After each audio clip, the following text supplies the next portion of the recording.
So he shall return and show regard for those who forsake the set apart covenant. So in chapter 9, we see that one confirms the covenant. They say he's the beast. But then we see the beast being against the covenant. How can he be against the covenant if he is the one who made it according to their doctrine? So we see here that the one who made it was the prince whom he already killed in previous verses. So he shall return and show regard for those who forsake the set apart covenant. So the beast, after going against the many, after killing the witness like Moshe and the witness like Eliyahu, will make peace or be friends with those who forsake the set apart covenant, who don't care about Mashiach, pretty much the true Messiah, of course, because he will then deceive them with the false Messiah. That's why it's so important to know scriptures, to read scriptures, to seek the presence of Yahweh, because as Hosea 4:6 says, for lack of knowledge my people are destroyed. So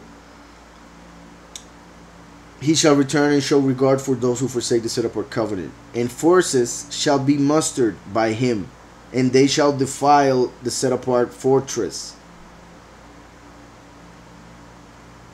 Then they shall take away the daily sacrifices. This is very important. I repeat, this was already fulfilled in a way with the Greeks before Mashiach came, 150 years. Around 150 years before Mashiach came, this was fulfilled. But Mashiach himself mentioned this as something that needs to be fulfilled still. That means that what was fulfilled with the Maccabees was just a shadow of what needs to happen in the end times. So that's why I'm reading this and connecting it with our times. So it says, and forces shall be mustered by him, and they shall defile the set apart fortress. So that's why they are waiting for a fortress to be built in the Temple Mount.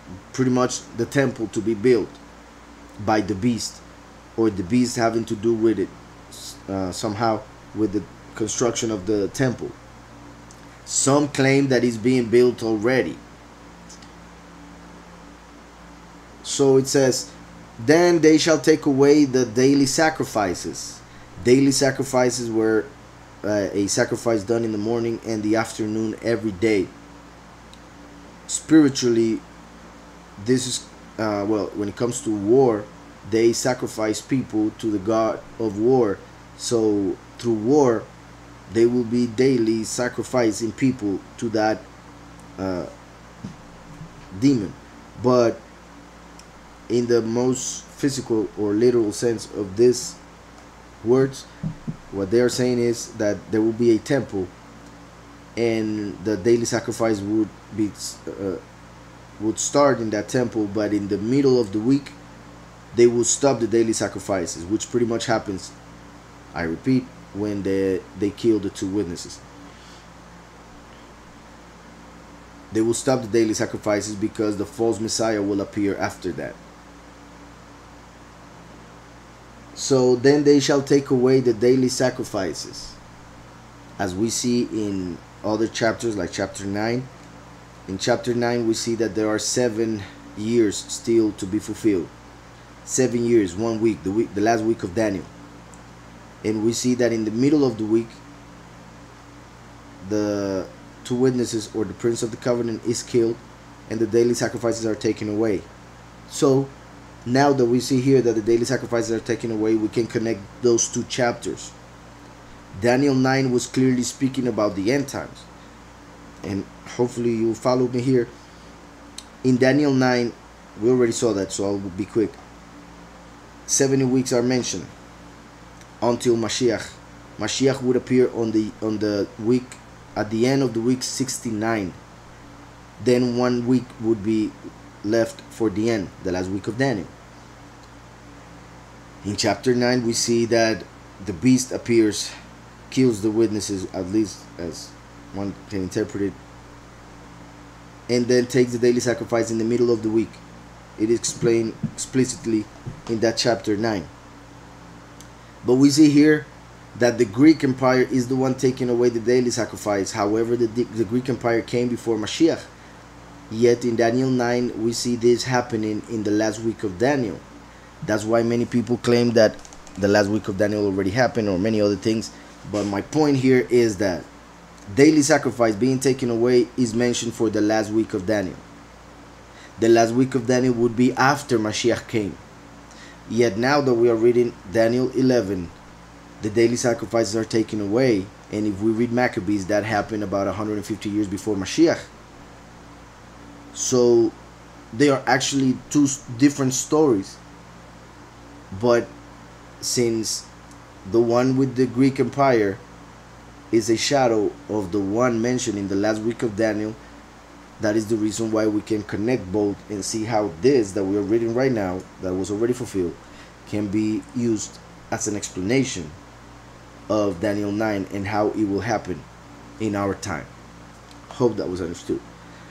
So, they shall take away the daily sacrifices and place there the abomination of desolation. That's when Antiochus took away the daily sacrifice that the Yahudim were performing and sacrificed on the 25th of December. December 25th, he sacrificed a pig. A pig in Latin is pronounced Zeus. Earth is pronounced Ge, or at least as in geography, for instance, G has to do with earth. So Jesus is pig of the earth, which is very interesting. Zeus is pig, G as in geography, geo and G are connected with earth. So Jesus in Latin can be seen as pig of the earth. So interestingly enough, Antiochus sacrificed a pig of the earth in the temple, and that was called by the Maccabees the abomination of desolation, fulfilling this verse. So that was to show us how in the end times the beast will prepare the manifestation of Jesus, the false Messiah, and people will accept him, yet he will be the abomination of desolation. That's why Mashiach said, when you see the abomination of desolation in the place where it should not be, run to the mountains, flee to the mountains. When they tell you Mashiach is here, Mashiach is there, the Christ has come, go the other way. That's what Mashiach said in Matthew 24, Mark 13, and Luke 17.